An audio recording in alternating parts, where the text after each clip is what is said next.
Good evening. Welcome to the University of New England Center for Global Humanities. My name is Josh Pahigian, and I'm filling in tonight, of course, for our founding director, Anouar Majid, who is watching from our beautiful campus in Tangier. Anouar, even though you're not here in person, we definitely feel you in spirit. We hope you enjoy. We have a good crowd here tonight that braved the iffy winter weather that turned out not too bad, I guess, for us Mainers. But tonight is the 8th and final lecture of our fall series. It's really been an incredible semester for us. We've had more events this semester than ever before, and I really want to thank a few of the people on behalf of Anouar who have made this semester possible. Liz Bennett, of course, our assistant director, does countless number of things to keep the center running smoothly, so thank you, Liz. And thank you as well to our two whizzes up in the AV booth.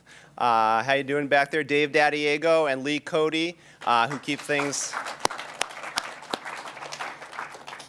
running smoothly from a presentation standpoint. And I would also thank Crystal Canny and the entire communications staff for helping to publicize the events. So thank you, Crystal. And thank you, too, to our many regulars, some faculty, some members of the community, some students who turn out, no matter the weather, no matter the time of year, to add to the vibrant discourse that we have here in the center. Thank you to all of you. You know who you are.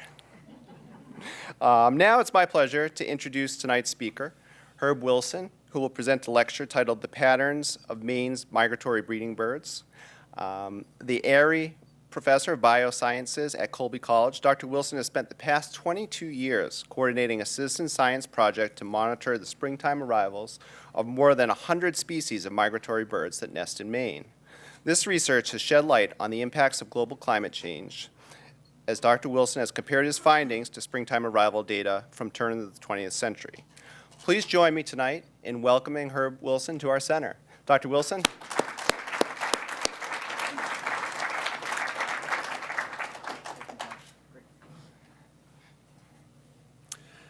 Well, good evening. Thanks for coming out on this snowy evening. And Anouar, I've never met you, but I'm pleased that you're watching this as we stream it to Morocco.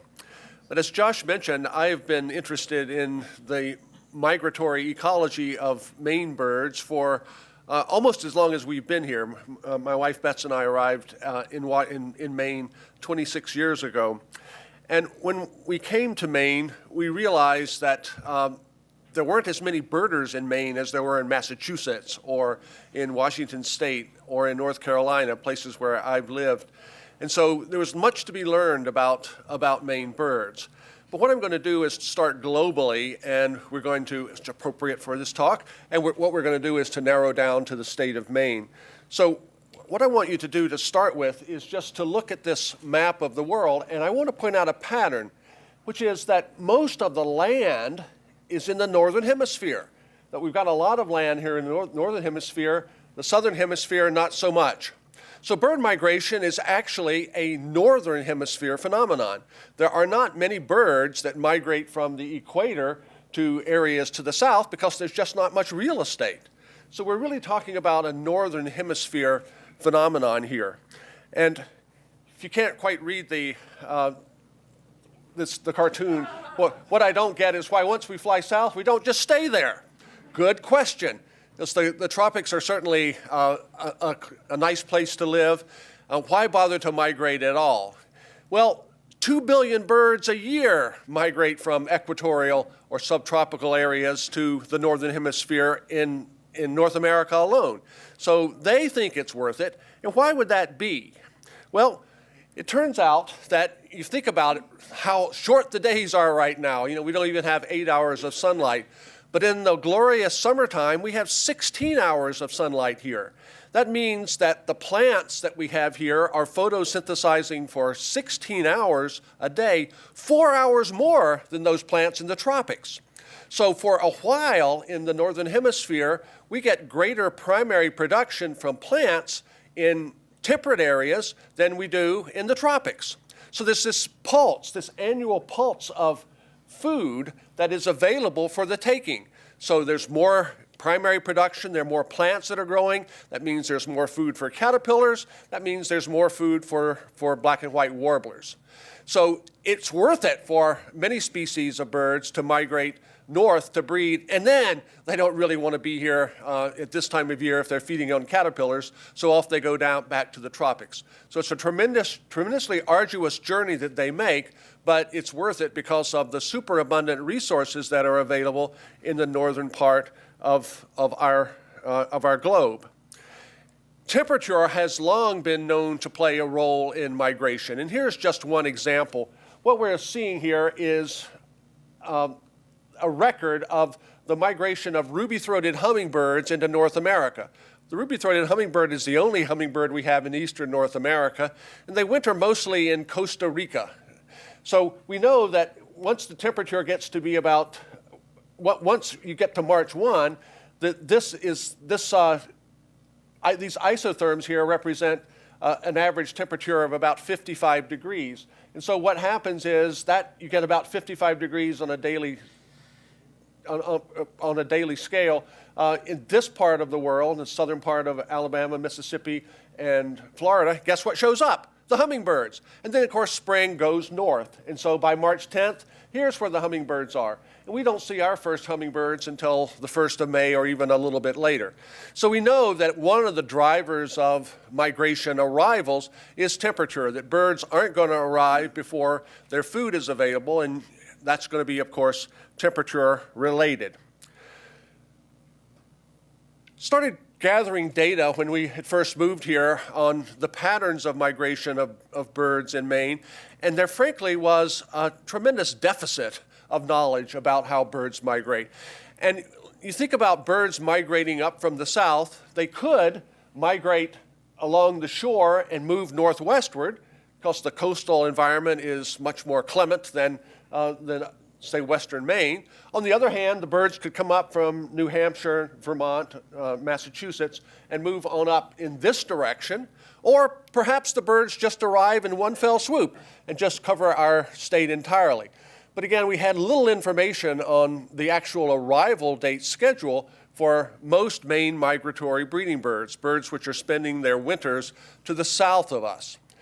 It's not the sort of thing one person can do. So I needed lots and lots of helpers. And what I did, starting 22 years ago, is to start a citizen science project. At that time, I don't think the phrase citizen science even existed, but it was I called it a volunteer-based project. But the idea was just to enlist as many birders, ornithologists, naturalists as possible to help me gather data on when various species of Maine migratory breeding birds arrive back in Maine in the springtime. And it's a fairly easy thing to do because I'm not asking people to keep a continuous record. I just want to know, when did you see your first Redwing Blackbird? When did you see your first yellow warbler? When did you see your first red-shouldered hawk? And so that was all people needed to do. But what I also wanted to do was to acknowledge the fact that temperature was likely going to play a role. So the mildest of these biophysical regions is down in York County. The average growing season from last killing frost to first killing frost of the fall is about 160 days. Up here in the Northwest Plateau, the most severe environment, 80-day frost-free season. So the few people that live here are not growing tomatoes, okay? So, but down here, it's obviously much more. So these coastal areas, and you're going to see these numbers a lot, so 12 through 15, are reasonably moderate. So relatively warm winters, relatively cool summers. These central areas here are a bit colder. And then here's 6 is where we would find Mount Katahdin and Baxter State Park. These areas across the top, across Aroostook County, are very, very cold, as is much of Region 5 here, which is the Rangeley region, fairly high altitude there. So here's what I did. I sent a data sheet to all the observers, and there are actually some people in here that have contributed data, and I asked, tell me what biophysical zone you live in, and when did you see your first of any of these 140 or so species, okay? So that's what they did. The whole idea was, could I see patterns of arrival of birds? Do the birders here find their first yellow warbler here before the ones here. So I've got this chance to get all of these people helping me to collect data.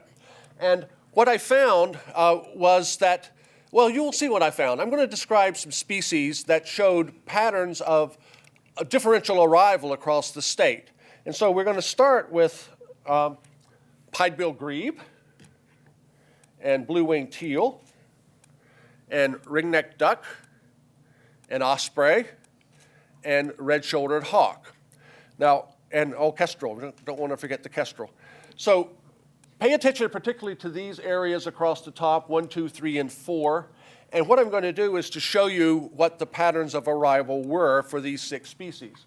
So pied-billed grebe arrived later in regions 3 and 4, that's way up in the north, than most of these other areas. The blue-winged teal arrived late up north compared to these other ones. The ring-necked duck arrived in the Rangeley region later than areas along the coast. Ospreys, pretty much everywhere, areas 1 and 2 were the latest arrivals.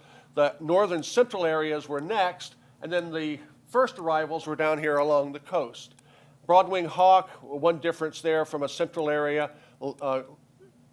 later than along the coast, and kestrels later in the high part of Aroostook County. So let's just do a few more of these. You can sort of see the patterns. It's American woodcock, red-eyed vireo, yellow warbler, spotted sandpiper, and again, we're going to look across the top particularly, and the patterns here were most of these birds arrived later in regions 3, 4, 1, or 2 than elsewhere in the state.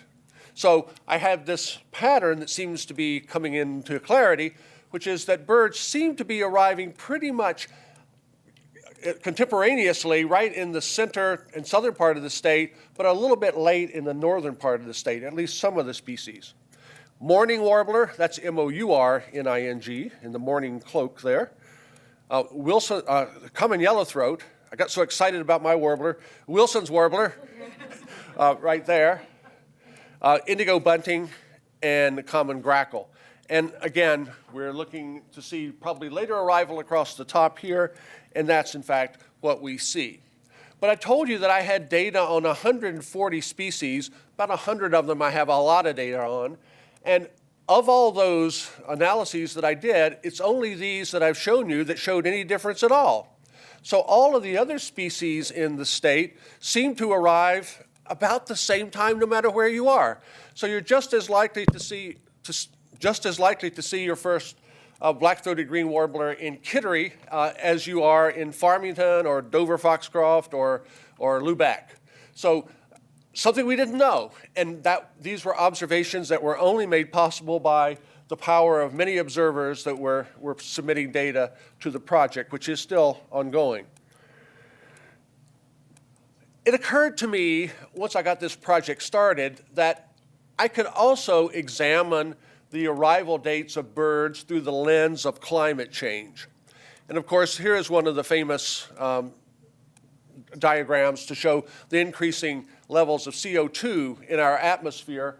The data here started in 1960 and go on up to 2014 or so, and it would continue on, of course, today. We see the signal between the northern and southern hemisphere, the up and down. The northern part would be in the wintertime. The lower part would be in the summertime for the northern hemisphere. But you see the pattern is pretty clear. It's sawtoothed, admittedly, but it's ever upward. And of course, carbon dioxide is a powerful greenhouse gas, so it's contributing to the warming of our planet. And one more diagram, just for history's sake. This is a famous diagram that's often called the hockey stick.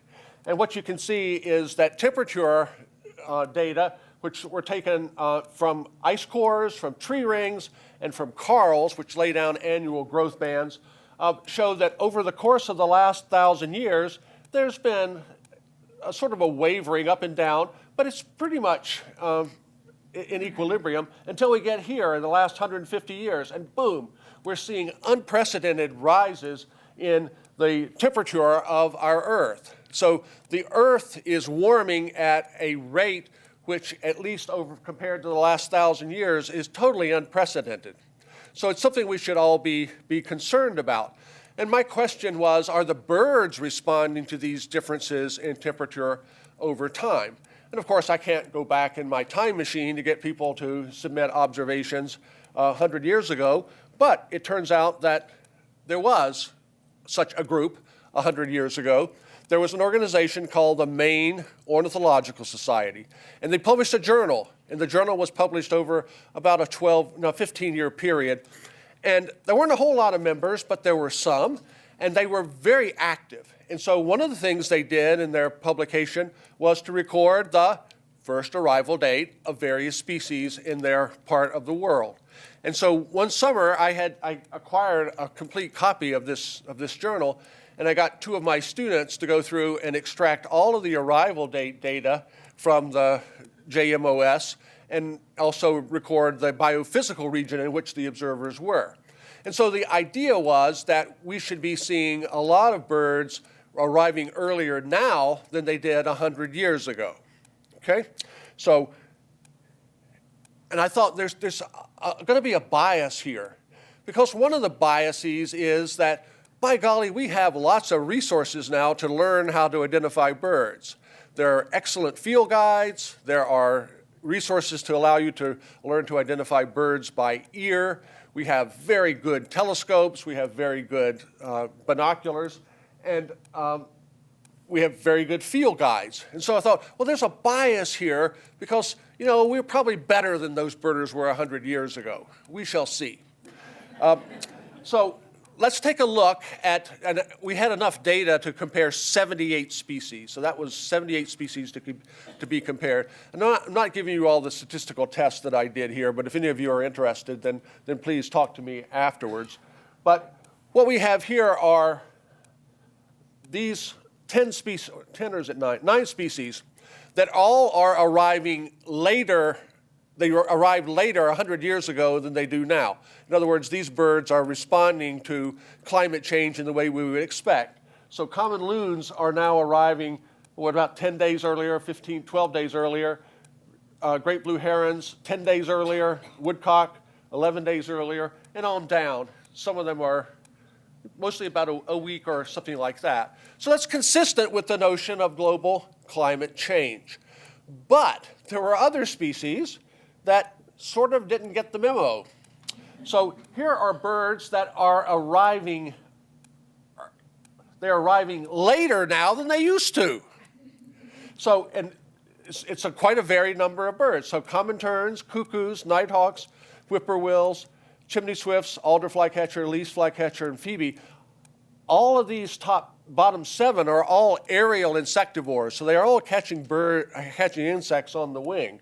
But I'm not done yet. There are other birds, more aerial insectivores like the purple martin and barn swallow.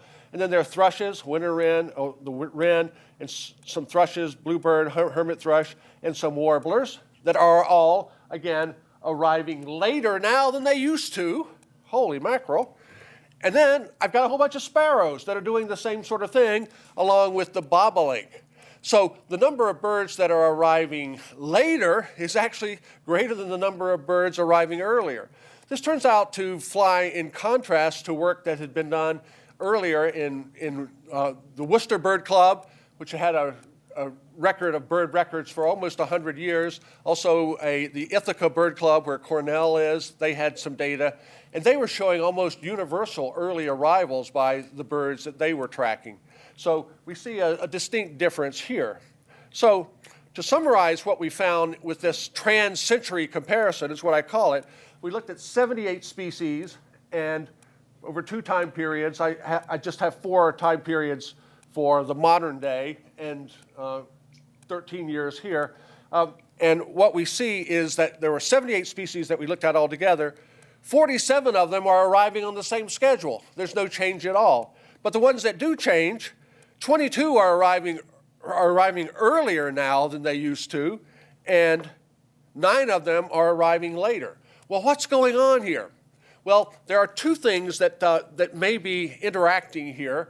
One is that our egos may be too big, and it may in fact be that birders at the turn of the 20th century were pretty darn good.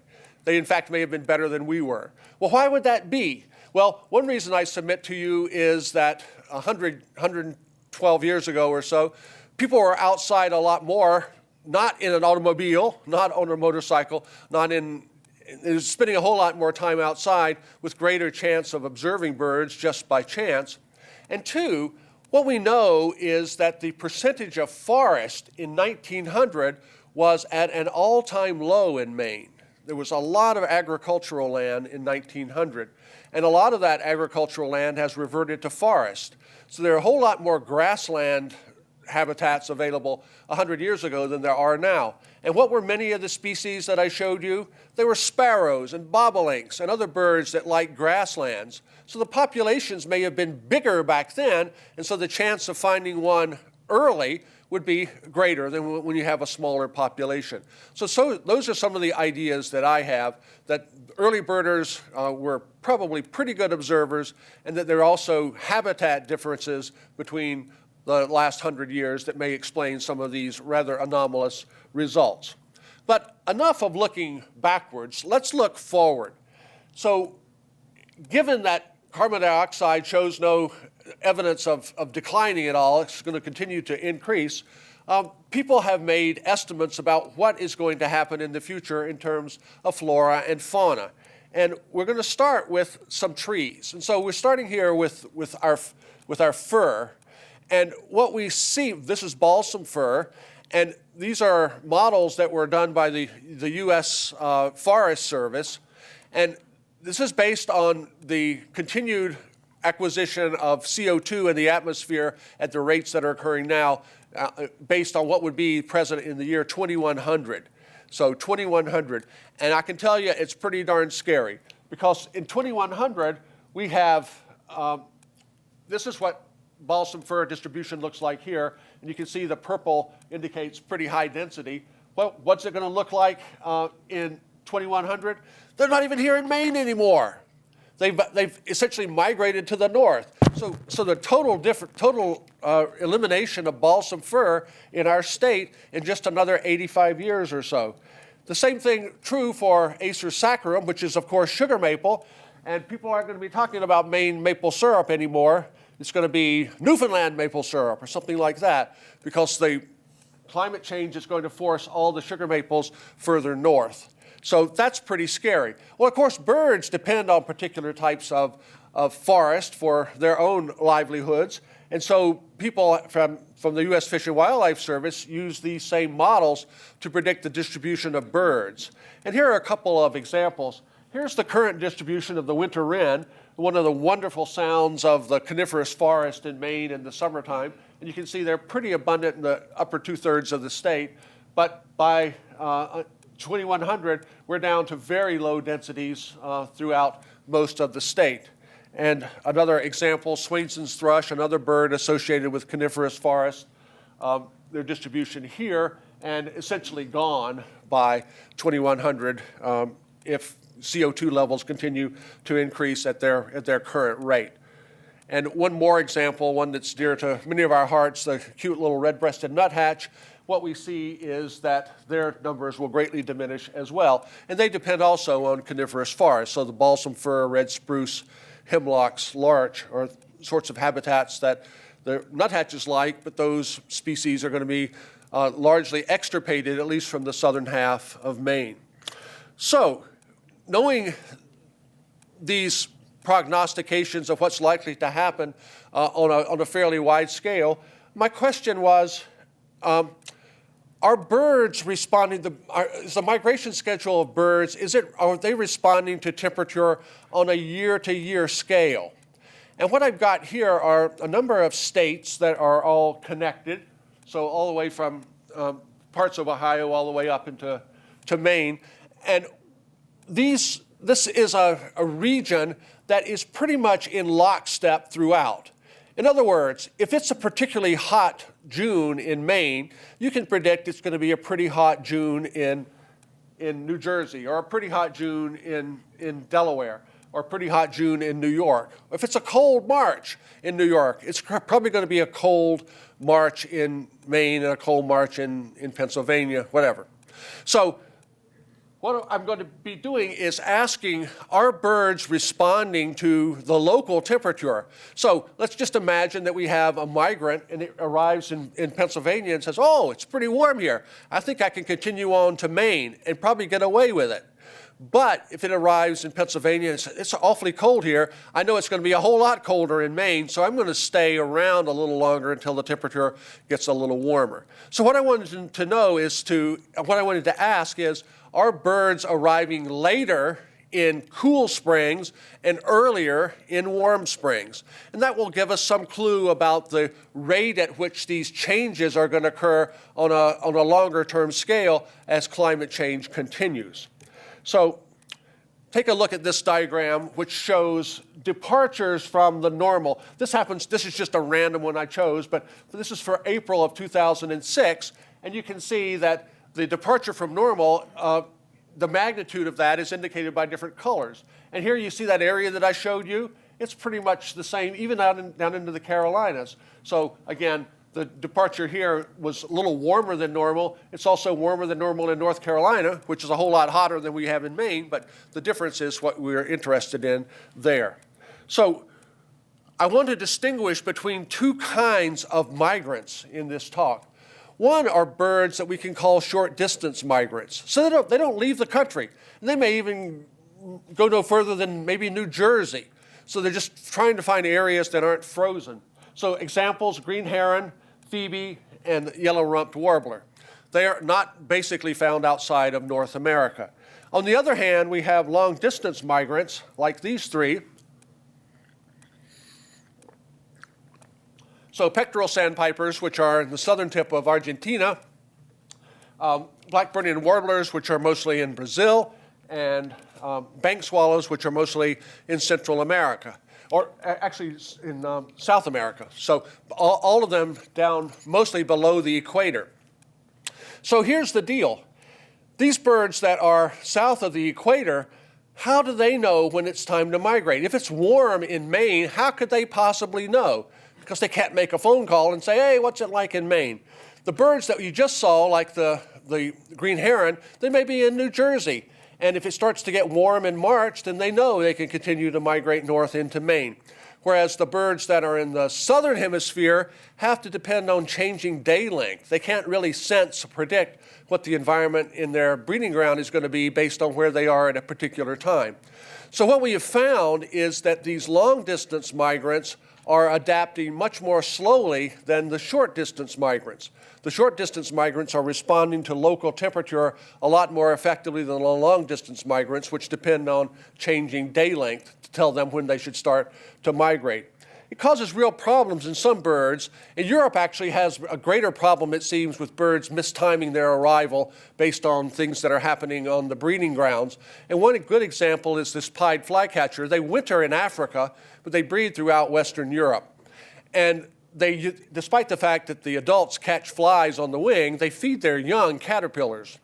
And the problem is that the trees on which the caterpillars that they feed their young feed are leafing out about 2 weeks earlier now than they used to 30 years ago.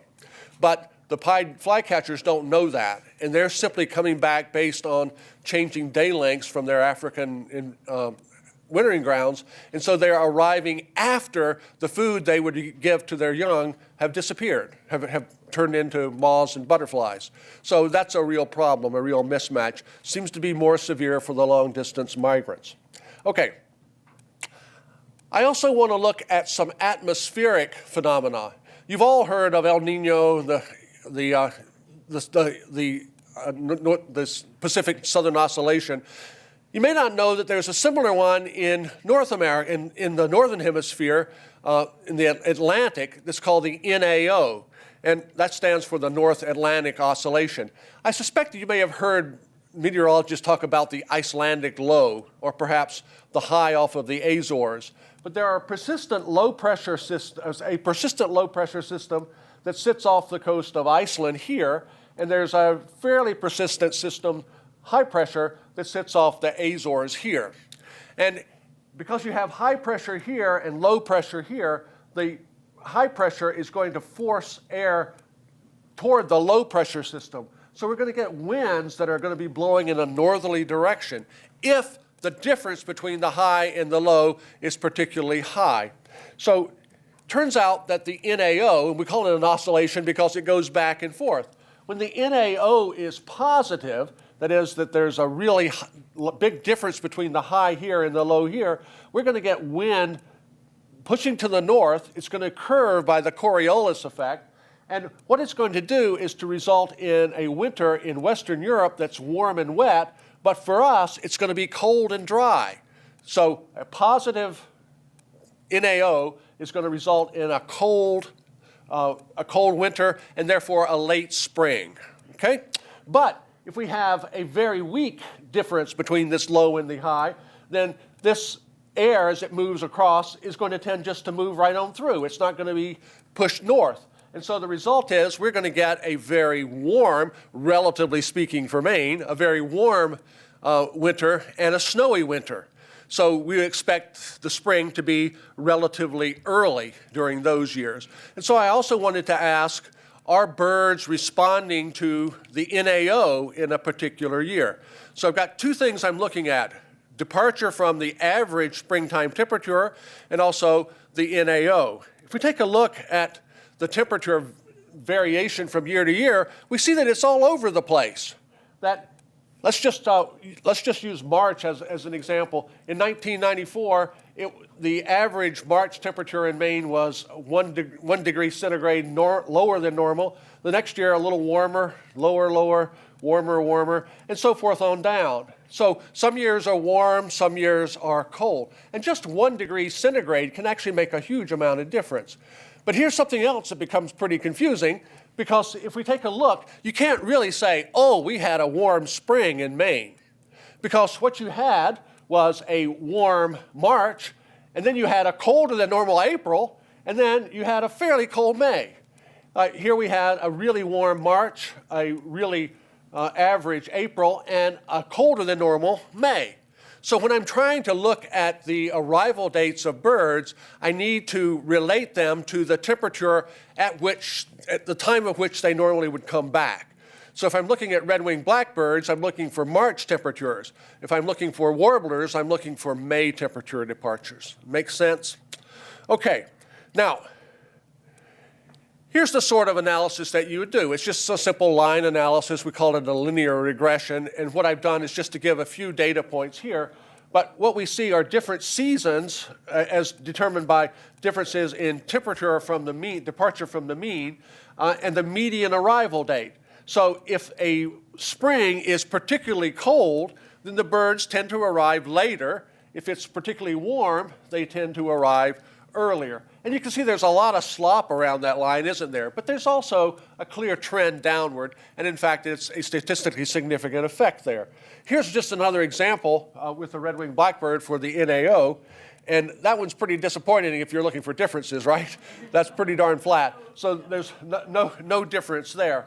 But what I'm going to do is to go through 105 species. I'm not going to do this for every one of them, but I am going to do 100. We looked at 105 species using these regression analyses, looking at both temperature departure and also at the NAO.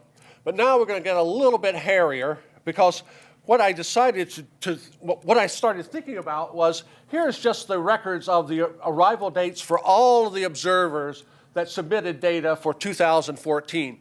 And you can see the median is somewhere around March 27th. A few found their first one even in February, and some people, I think, were mostly snowbirds and didn't get back to Maine until May, and they found theirs in May. But it occurs to me that maybe we're not just looking, maybe we shouldn't be looking at just all of the birds when they arrive, but we should look at the most adventuresome, at the hardiest birds. So maybe it's these birds here that are arriving early are the ones that we really want to be focusing on. And we can do that by using a technique that's called quantile regression. And essentially what I'm going to do is to say, the quantile, we're talking about the 25th percentile or the 10th percentile. What I'm going to do is to say, I bet the first 25% that come back are the ones that are going to be telling us the most. Or maybe the first 10% coming back are going to tell us the most. And so I can modify my line analysis, my regression analysis, by incorporating a little bit greater emphasis on the birds that arrive earlier. So instead of having one regression for temperature, I'm going to have three, okay? So one of them is going to say, we're just going to use the median. So that's just be a normal regression that you would use. But I'm also going to do a regression where I'm going to give more emphasis to these birds in the top 25%, top 0.25 quantile. And I'm going to do some where I'm going to look at these really bold ones that are in the top 10%. So here we go. I've got 105 species. I'm going to have 315 regressions of temperature. And I'm going to do the same thing for NAO. So I'm going to have another 315. That's 630 regressions. Are you ready? Here we go. OK. So that's just telling you what I did. I should have had that up there earlier, but you got it. So let's just look at species where we found more than one relationship. So species with negative relationships of arrival date and temperature departure for all three quantiles. And of course, that line was sloping down, right? So that was a negative relationship.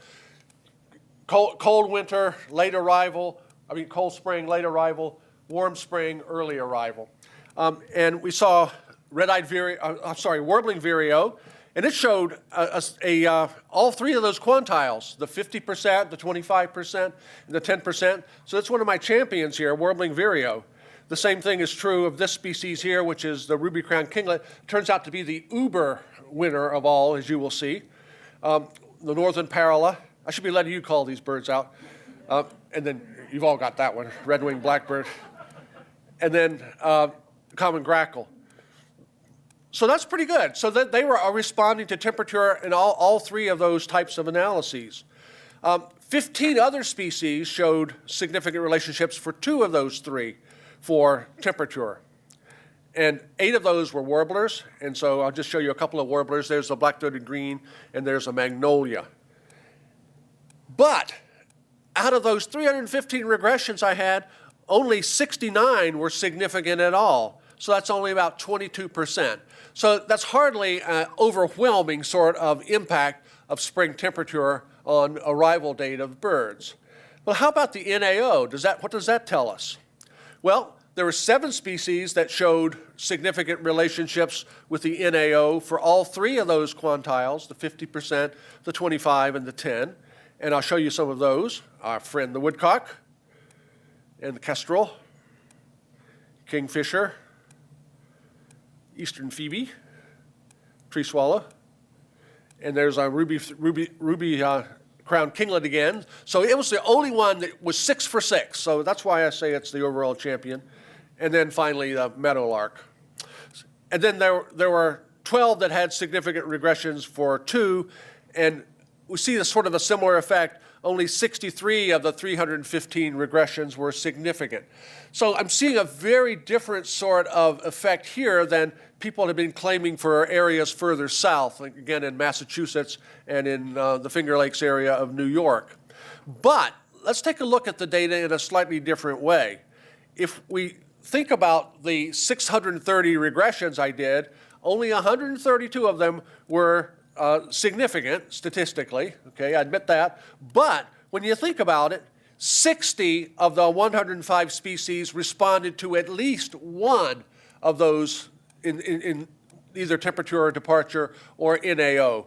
So I do have some evidence. It's not overwhelmingly hitting you right between the eyes, but with a little bit of statistical work, you can suss out the fact that temperature and NAO can have an influence on the arrival of birds, and that augurs for a response of birds over time as the temperature continues to warm and as our flora continues to be pushed northward over time.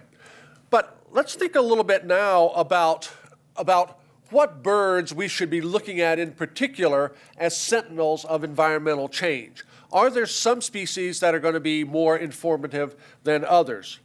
And here's a diagram that I'm going to be showing you in multiple, but I just have an example here of black-billed cuckoo. Now I've got 22 years of data for black-billed cuckoo. And what I want to know is how variable are they in their arrival dates each year? You know, is the distribution really tight? Do most of the birds arrive between May the 5th and May the 12th, or is it from May the 5th till March 21st, or April 5th to March 21st? Is it a broad distribution? Well, what I can do is just use a very simple statistic to ask how variable the arrival dates are in any given year, and that's just a statistic called the standard deviation. So it's just very straightforward. The bigger the standard deviation, the more variable the data are. And what I did was to calculate the standard deviation for every year for the black-billed cuckoo. And then to depict this efficiently, what I've done is to divide up the standard deviation into intervals, 0 to 5, 5 to 10, 10 to 15, 15 to 20, 20 to 25, and wow, is it variable, greater than 25.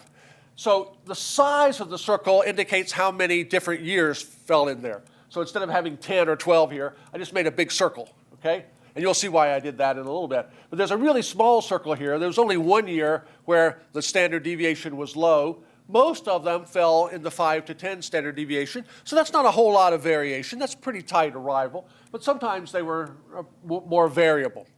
So what I'm going to do is to show you some slides where I've got a whole number of species on just 4 different slides.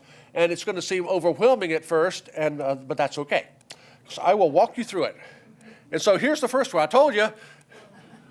So we have all of these species, and they're arranged in phylogenetic order. But what I want you to look at is the distribution of these columns of circles.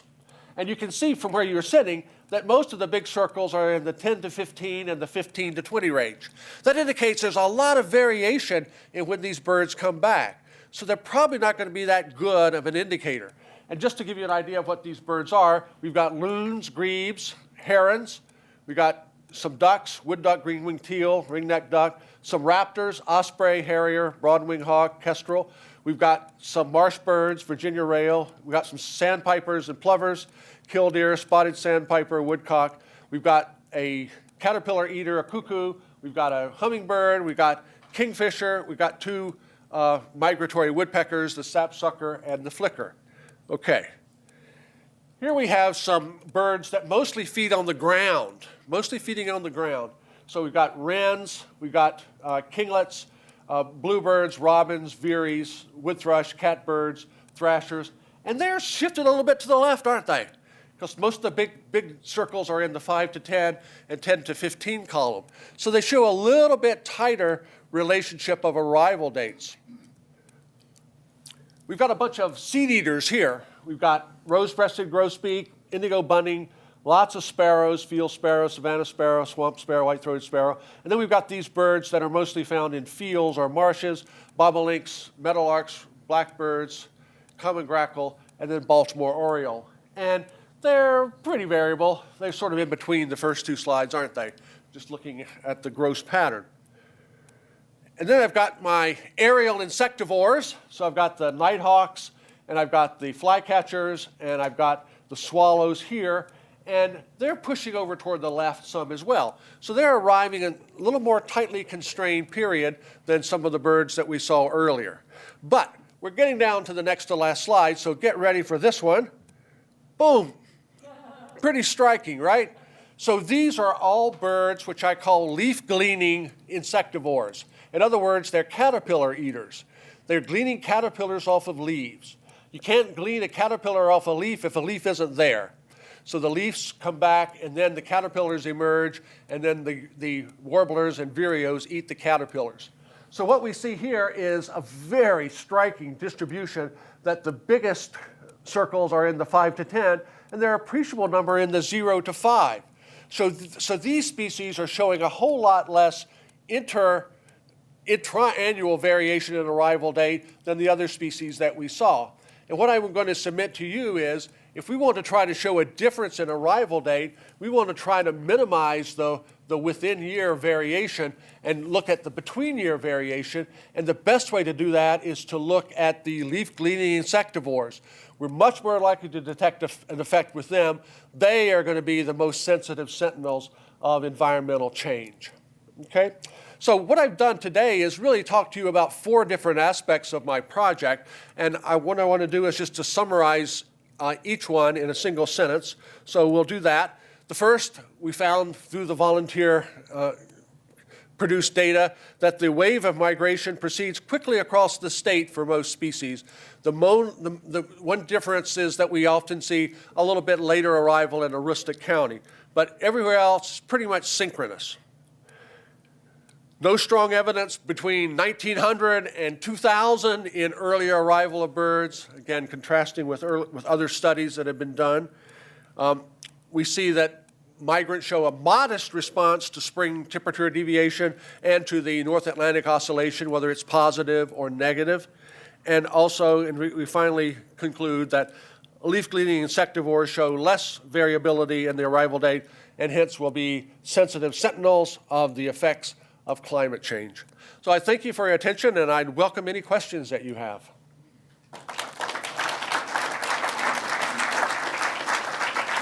That was great. Thank you. And now we will open it up to questions. We have a microphone on the other side there with Lee, and I have a microphone here, so please just raise your hand if you would like to ask Dr. Wills a question. When you compared the, the journal from Maine, Yes, ornithologists, Yeah. with our current data, Yep. and you looked at the Worcester information and their current data. So other researchers had published the Worcester work. Yeah. Right. Was the difference in the current data, or was the difference in the old 100-year-old data? Yeah, the difference, what they pretty much showed was a linear change in arrival date. So it's sort of been slowly getting earlier and earlier for every species from in one case 1880 up to 2010. So it wasn't sort of a boom all of a sudden a change, but rather it was a slow but continuous. And the 100-year-old data was similar both for Massachusetts and for Maine? Yeah, it's again we had fewer observers, and there's something that I would like to try to get at this information, but there really were only about 12 people that were contributing to the data for the JMOS, and they may have been the keenest of the keen. So that may be another bias there. Whereas for my project, there's no entrance exam to contribute data. So you go out and frankly a lot of people go out on weekends. So birds might arrive 3 or 4 or 5 days earlier before you actually see them. So there's a potential there for wondering how precise the data that we have for Maine are. But again, that's what statistics are for. So we're able to control for that variability. I have a question right here, ma'am. Well, one of the variables you get into is something that Doug Tallamy, I don't know if you know who he is, but I don't know him, no. He speaks a lot about the fact that, especially along New England, is that a lot of the native plants have changed so much. Oh, okay. That insects and caterpillars just don't eat plants like king maples, the red maples. Yeah. So if you put that variable in with what the insect eating or the caterpillar eating warblers are eating, you have to add that into your percentage of change. That's why there's a big movement of planting native species. Sure. Yeah. Yeah, which is great. Yeah, I don't know that anyone has such fine data on actual caterpillars that these various birds eat, nor do we know what the relative abundance of these that have increased and decreased are, over the last 30 or 40 years.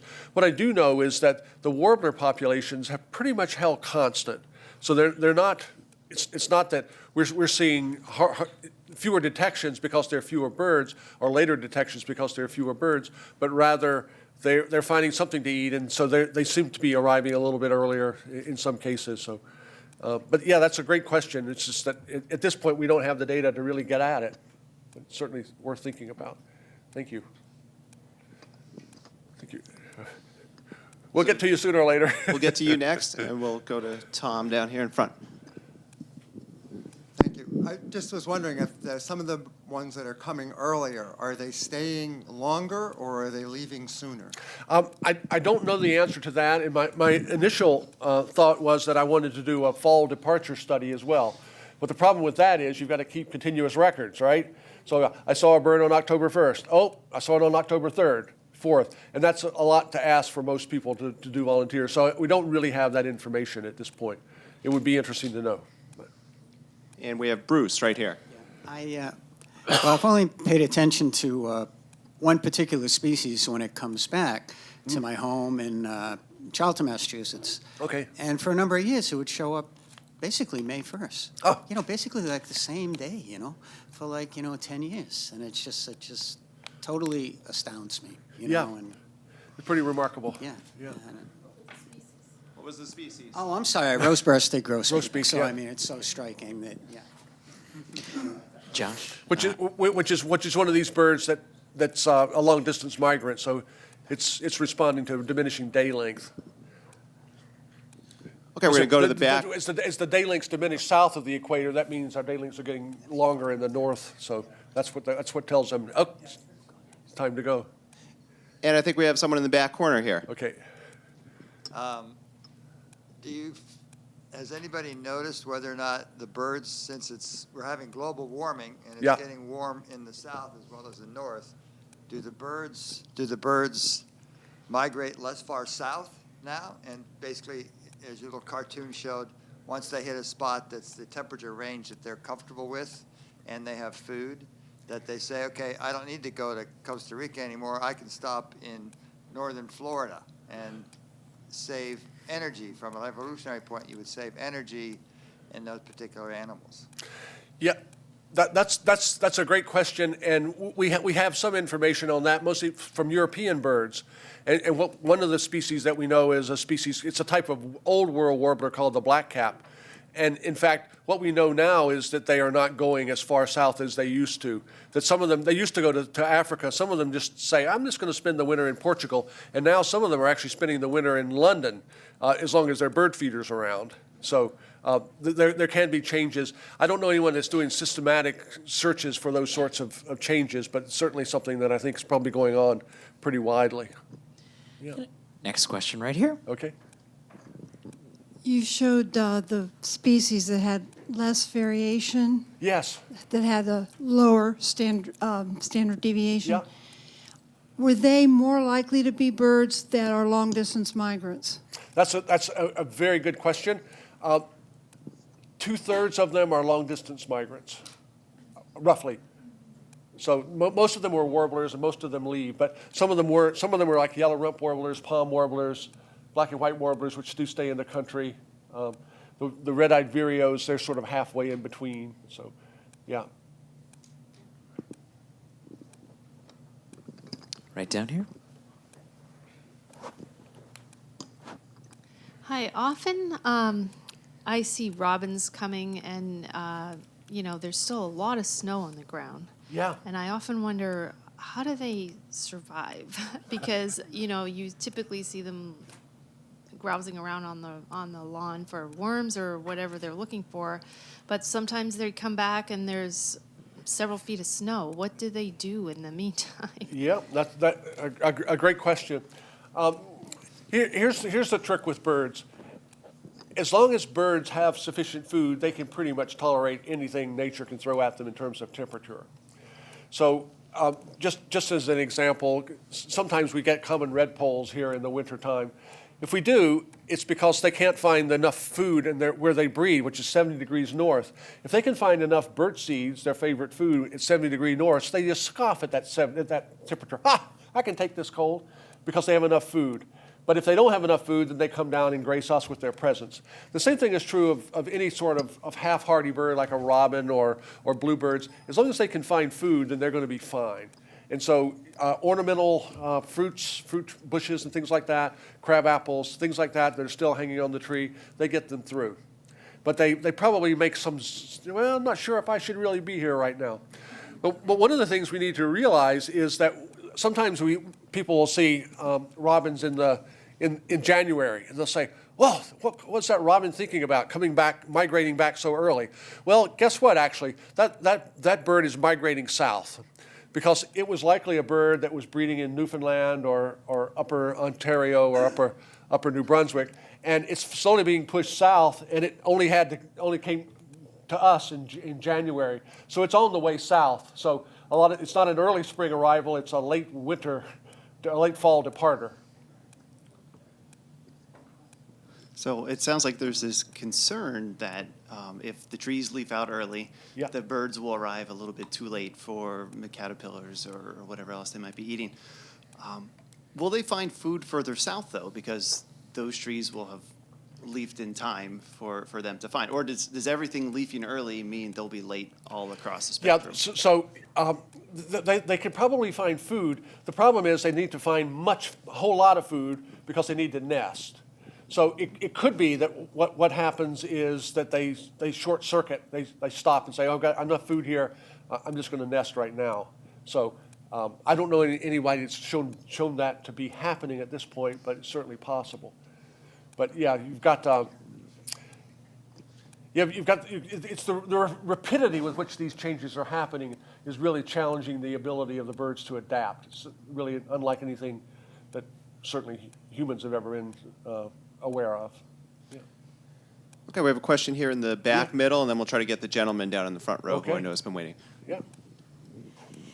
I have noticed that there are fewer migrating birds than there were, say, 30 years ago. Is that something that you have noted also?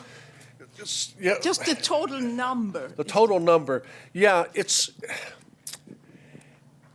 the best source of information we have is the breeding bird survey, which has been going on since 1966, and the happy news there is that most species seem to show fairly stable populations. So the fact that we're not seeing them means, in large part, I think we're just unlucky that they haven't decided to stop over where we happen to be. But somebody's getting a nice fallout of birds somewhere along the way. There are some birds of concern, like eastern meadowlark is a species of concern. It's greatly decreasing. Grasshopper sparrow, the piping plover is another example. But I think overall that species are pretty much holding their own, at least at this point. Yeah. But I haven't had a great spring migration. But it's because we've had such good springtime weather that's been good for migration. I keep hitting that, I'm sorry. I'm very exuberant sometimes. That species are just flying over us to breed elsewhere. So. Okay, down in front, and then I think we'll do one more question after that. Looks like Lee's got a person over there. Herb, what about the connection between native plants and invasive plants? Invasive plants tend to leaf out sooner. They sometimes get caterpillars, for instance, but sometimes they don't because the native caterpillars don't want to eat them. Right. And on the other side of that, just as an observation of somebody that spends a lot of time looking at invasive species and that kind of thing, I'm finding where natives are being reintroduced or where the invasives are brought out, that there tends to be more birds. And it's anecdotal, obviously, but can you address that? Yeah, so Bob makes a really interesting point about caterpillars and their food. It turns out that there is this arms race that's going on between caterpillars and leaves. And the plants are trying to avoid being eaten, and the caterpillars are trying to eat. And so the plants believe, like Monsanto and Better Living Through Chemistry, and what they do is to put toxins in their leaves. And every species has a different toxin that it uses. Well, caterpillars have evolved to be able to detoxify a particular type of toxin. So most caterpillars are going to be able to eat just one type of leaf.